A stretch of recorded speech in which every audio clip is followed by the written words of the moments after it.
Introduction. Your kitchen shelves must be neatly arranged with rows of food containers, mostly made up of plastics. Plastics have taken so much prominence in our lives now that we have replaced materials like aluminium, iron, steel, and glass with plastics. So let us find out more about plastics in this lesson, where you will study about the general properties of plastics and their importance in our everyday lives. Objectives.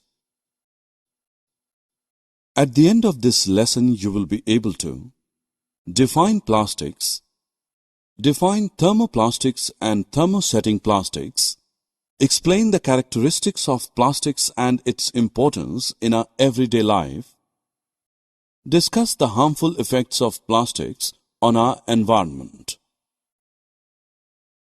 We get the name plastics because of their properties to be molded, cast, or processed into a variety of forms. It is chemically obtained mostly by synthesis of petroleum and natural gas. Like the synthetic fibers, plastic is also a polymer that is made by joining many small similar units. Do all the plastics have the same type of arrangement of units? No. Some plastics have a linear arrangement, whereas others are cross-linked. Have you ever observed what happens when a polythene bag is burnt? Yes, it melts and you can see its droplets falling off apart from the noxious smell it produces.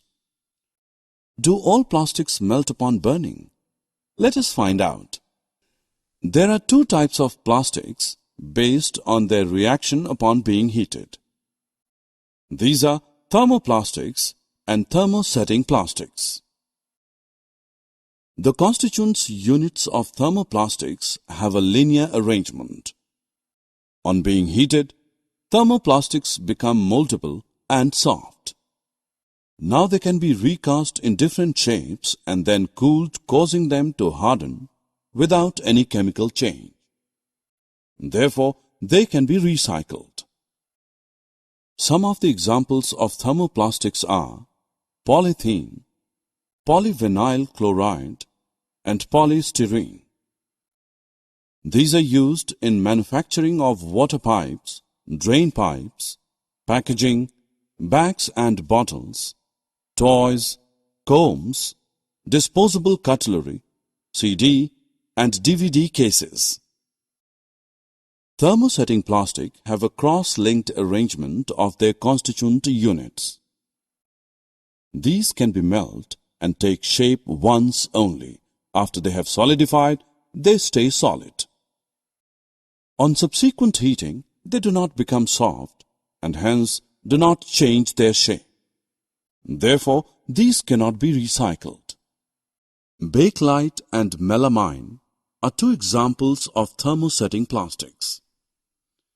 The familiar electrical switches, handles of utensils are made of bakelite as it is a poor conductor of heat and electricity, whereas melamine is used for making floor tiles and kitchenware and certain fabrics as it is fire resistant.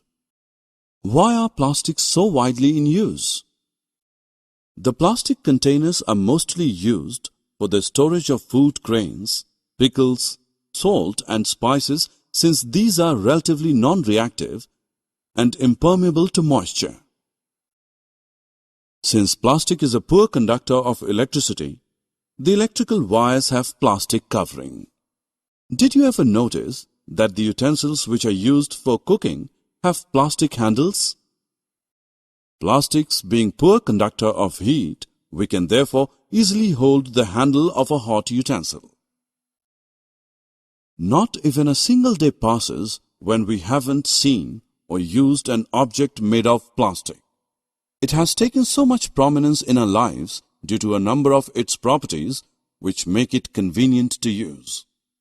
It is used as parts in airplanes, spacecrafts and cars due to its lightweight and strength.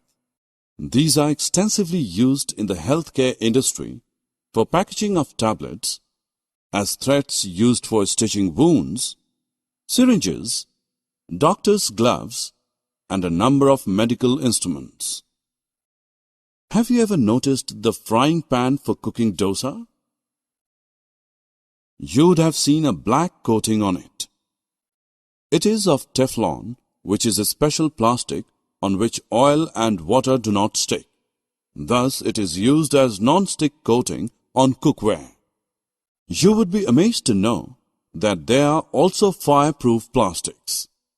Yes, the uniforms of firemen have coating of melamine plastic to make them flame resistant. Can we imagine a life without plastic? No, we surely cannot, because it is an alternate resource in the times of our dwindling natural resources. But what price have we paid for it?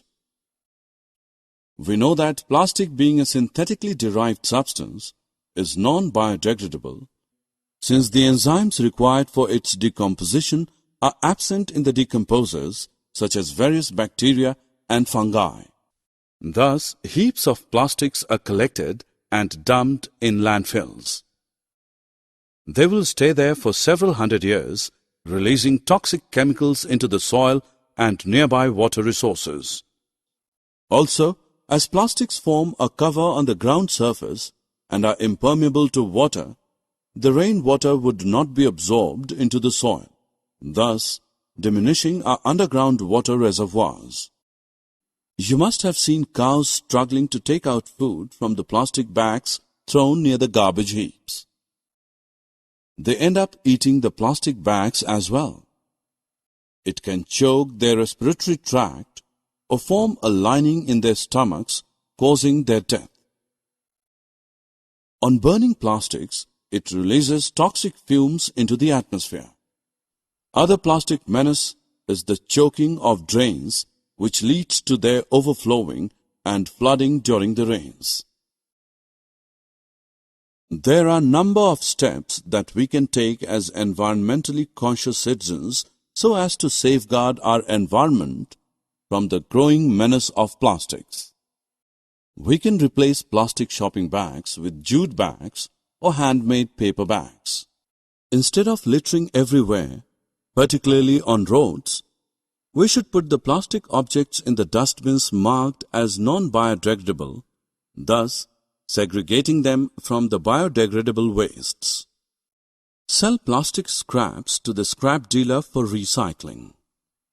Adopt the policy of 4 R's, which is reduce, reuse, recycle, and recover. Click the object to see actual period of decomposition. Summary.